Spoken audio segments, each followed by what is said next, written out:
akkuma asirratti argitan kana beeksisa amma ba'ee jechuudha. Ijoolleen Dubaay keessa jirtanii bakka gammaddanii ijoolleen baddanii ala keessa hojjettan akkasuma madaam jalaa baddanii waraqata hin qabne dhiifamni gadi lakkifamee jira. Dhagaa waraqata baafachuu dandeessu kan jedhu beeksisni ba'eetii jira. Ashama harka fuunee hordoftoota kabajamtoota chaanal YouTube as kan jalatti argamtan jirtu bakka jirtanitti nagaan waaqessanii faawwayyatu jecha.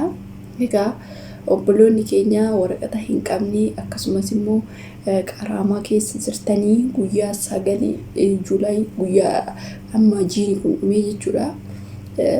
Hanga bultii 9 bichaadha kan kenname waraqata baafachuu dandeessu kan jiru beeksisni ba'ee jira.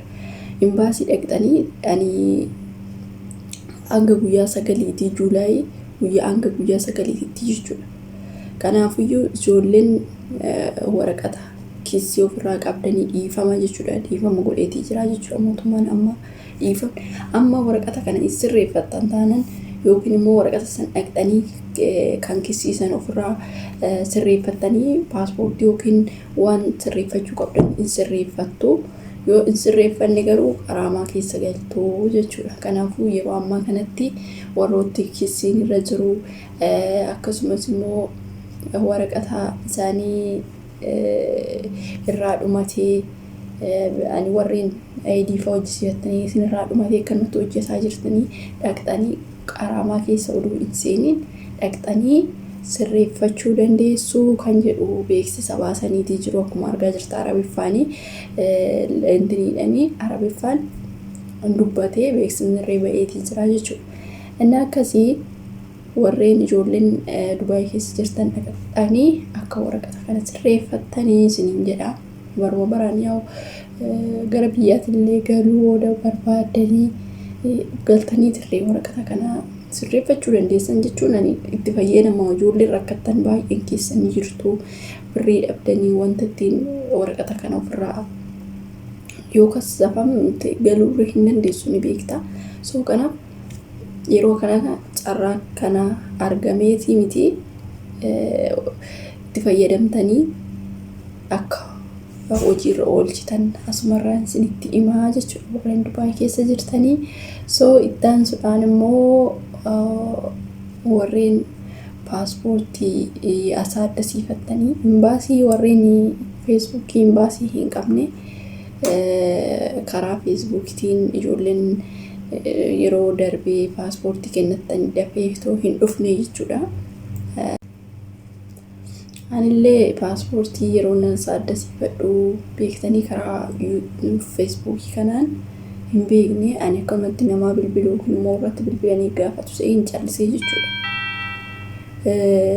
Kanaaf karaa feesbuukiitiin kan hin gallakkisanii warreen paaspoortii kennattanii ta'uu isinii deebi'uu didanii namni jettanii karaa feesbuukiitiin ilaalaa namoota hedduuf paaspoortiin anas addasiifame deebi'eetii jira. Sarree imbaasiin gallakkiseetii jira. Warreen paaspoortii asaa addasiifattanii paaspoortiin immoo amma yeroo ammaa kanatti beektanii xiqqoo barreen gaddaa yookiin immoo bara darbee naannoo 800 asaa addasiisu ture. Amma 1000 baafamu dura 1500 ture. 1500 biyya kanaa Emiratii jechuudha. Amma 2000 ta'eetii jira jedhanii wayyaa beektanii Itoophiyaatti illee saneessanuu asaa addasiisuudhaaf naannoo 20 wayii gaafataa yaa'u namni yoo namaa geesse immigireeshinii dhaqxee gaafa asaa addasiifatu xiqqooshii gatiin hin qalqala. Ittaan sudhaan immoo paaspoortiin ammaa kunii fi paaspoortiin argitan natti fakkaata dhageessanis paaspoortii amma kan waggaa 10tiin namaa baay'ee Itoophiyaatti ni beektumi. Amma fakkeenyaaf paaspoortiin tokko gaafa badee paaspoortii biraa baafachuudhaaf isuma keessa san garuu an waggaa 10tiitu ba'a. Paaspoortiin illee jijjiiramee malkeessaa jechuudha. Kunis fayyada itti fayyadamaatuma jiranii fi kanaafiyyuu waan akkasiitis niin jedha. Ittaan sudhaan immoo gaafii akkamii isaan gaafatameeyyuu yaa'u gaafichaa yoonaas taawwas isinii deebisuu hin danda'a. So akkasii ijoolleen Emireet keessa jirtanii warreen qaraamaa keessa galtanii jirtanii hasaaba isinitti ta'ee akkamitti qaraamaa kana keessaa baana guyyaa guyyaatti birrii diraama 100 kan kaffaltan jechuudha. Yaa'umni beektuu diraama 100 jechuun guyyaa 10 ilaali 2,000 naannoo meeqatti darbaadha iyyuu.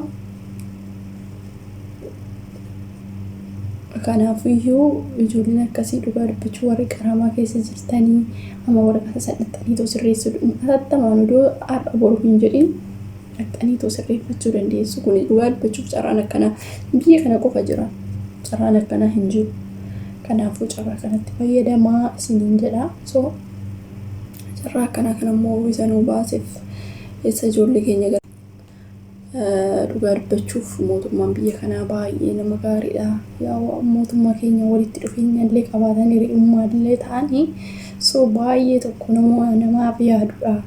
Nama yeroo baay'ee dhugaa dubbachuuf amma yeroo ho'aa kanatti illee beektanii giddiidhaan dhoowwuu isaa dhoowwuu beektee amma ji'a 7ffaa kana keessa ijoolleen amma dhugaa dubbachuu fi gaddaa ijoolleen namicha እንደውም ደቂቃ muraasa fuyyuu ada dhaabbachuun በጣም itti dhugaa dubbachuuf fuula kee kana akkanatti si quncisa. Garuu immoo ijoolleen sun fooqarra baatee kanarra dhaabbatan ittiin citee namoonni kun hundi yoo lafatti gadi rafarrafaman baay'ee takka. Nama viidiyoo sanillee maxxanseetan biyyicha maxxanseen xiqqoo viidiyoo gabaabduu maxxanseen adabii jechuun nan dhiisee baay'ee tokko dhugaa dubbachuuf baay'ee takka garaa nama nyaata. Aduu kana keessaa daqiiqaa muraasa iyyuu dhaabbachuun biyyi kun akka abiddaatti nama guba. Daqiiqaa muraasa iyyuu dhaabbachuun bataam itti ulfaata. Amma immoo hojiin sa'aatii booda kennaaf jechuudha. Sa'aatii booda immoo mootummaallee ta'ee hojii kamiyyuu taanan namni tokko alatti argamuu hin danda'u. Maaliif aduun isaa akka abiddaatti nama guba waan ta'eef dhugaa dubbachuuf abiddaatti nama guba. Kanaaf ijoolleen dhiirallee warreen nama ala keessa hojjettanii lubbuu keessanii dhugaa dubbachuu fi lubbuun ofii akkuma eenyutii miti. Ijoolleen guyyaa guyyaadhaan sababa ho'aarraan kan ka'e sababa beela amma fakkeenya waan ta'e qursiifaa hin nyaattu taate humna hin qabdu beektee gadi baatee ol deebi'uu hin dandeessu. Ani ofii kiyya waan hin argeef dhugaa dubbachuuf amma alatti gadi baatee ol deebi'uuf mataan akkanatti siin naanna'a. Kan keessa hojjetanii amma jira fooqirra lafti namaa martiyyoo achirraa lafa dhaaniin indoo kanaaf iyyuu sa'aatii boodallee yoo xiqqoo ishee aduun targaa ka'ee maal jedherree hojjechuudha malee baay'ee ulfaata biyya kana keessatti. Kanaafuu yaa obboloota koo of eeggannoo godhaa. Warri jira ala hojjettanii isiniin jedha. So biyya kana keessatti immoo mootummaan nama gaariidha. Nama baay'ee dhugaa dubbachuuf ijoollee kanaaf yaadudha. Kanaaf nuyyuu waggaadhaan beektanii yeroo waaqtii kana ho'aa kana sa'aatii booda hojjedhaa jedhaan namni tokko alatti argamuu hin danda'u sa'aatii kanaa jechuudha. Warroota mana keessa hojjetoo ta'e malee alatti hin ba'inaadhaa jedha cubbuudha dhugaa dubbachuuf. Akkasii turtii gaarii qabaadhaa nagaa naa turaa mana kanaaf warra